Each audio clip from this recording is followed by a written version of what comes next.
প্রথম দিন থেকে আমি বলেছিলাম অন্তত এই পরিযায়ী শ্রমিকদের সরকারের পক্ষ থেকে একটা করে পরিচয়পত্র দেওয়া হোক। একটা করে পরিচয়পত্রের বিনিময়ে এই লক্ষ লক্ষ বাংলার পরিযায়ী শ্রমিক যারা, তাদেরকে কিন্তু আমরা অনেকটা সুরক্ষা দিতে পারতাম, তাদেরকে অনেকটা বাঁচার রাস্তা দিতে পারতাম। পশ্চিমবঙ্গ সরকার সেদিকে তাকায়নি।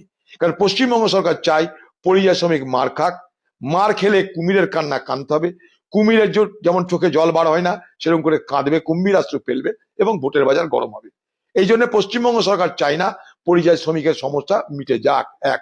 2 নম্বর, ভালো লাগছে যে সম্বলপুরে সেই জুয়েল রানাকে যেখানটায় খুন করা হয়েছিল সেই জায়গা পরিদর্শন করা, সেখানে প্রতিবাদ করা এবং আগামী দিনে প্রতিবাদ করবার, আন্দোলন করবার রাস্তা তৈরি করে আসার পর পশ্চিমবঙ্গ সরকারের কুম্ভকর্ণের ঘুম ভেঙেছে। ভোটের বাজার দেখে জুয়েল রানাকে তো এখন আর কিছু করা যাবে না। জুয়েল রানার জন্য তো আমরা তো প্রতিবাদ করিনি, জুয়েল রানার জন্য তৃণমূল তো কিছু করেনি। সেটাকে ঢাকতে কি করতে হবে? একটা চাকরি দাও।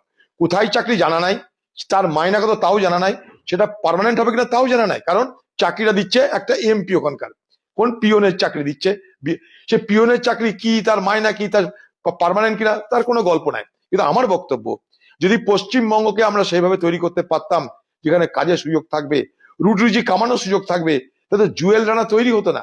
20 বছর একটা ছেলে, শুধু 20 বছরের ছেলে নয়, আপনাকে দায়িত্ব নিয়ে বলছি, উড়িষ্যাতে আমি নিজে দেখেছি এবং উড়িষ্যার লোকের কাছে কথা বলে বুঝেছি, 12, 13, 14 বছরের ছেলেরাও উড়িষ্যায় গিয়ে কাজ করছে, ছত্তিশগড়ে গিয়ে কাজ করছে এই পরিযায়ী শ্রমিক হিসাবে। জেনে রাখুন আপনারা। আমি যখন সম্বলপুরে গেছি তখন ঝাড়খণ্ডের কিছু পরিযায়ী শ্রমিক বাংলার, আমার জেলার, তারা আমাকে ফোন করেছিল। ফোন করে বলছে, দাদা আপনি সম্বলপুর গেছেন, আমরা একটু আগে জানলেন চলে যেতাম, এখান থেকে ট্রেন পাওয়া যায় আমাদের।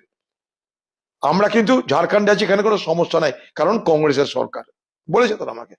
পশ্চিমবঙ্গ সরকারের পক্ষ থেকে আমি বারবার করে বলেছিলাম, ভারতবর্ষের প্রত্যেকটা রাজ্যে যেখানে যেখানে পরিযায়ী শ্রমিক আছে সেখানে সেখানে একটা করে সরকারি অফিসার নিয়োগ করা হোক, যারা পরিযায়ী শ্রমিকদের ভালো মন্দ সব দেখভাল করবে, যাকে বলা হয় ওয়েলফেয়ার অফিসারটা দিতে পারে।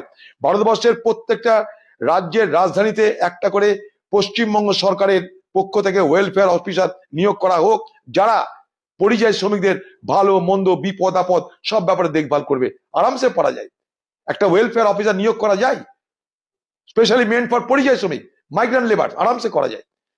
তাহলে তা যদি করতো তো পশ্চিমবঙ্গ সরকার, তাহলে আজকে জুয়েল রানাদের এই অবস্থায় দেখতে হতো না আমাদের।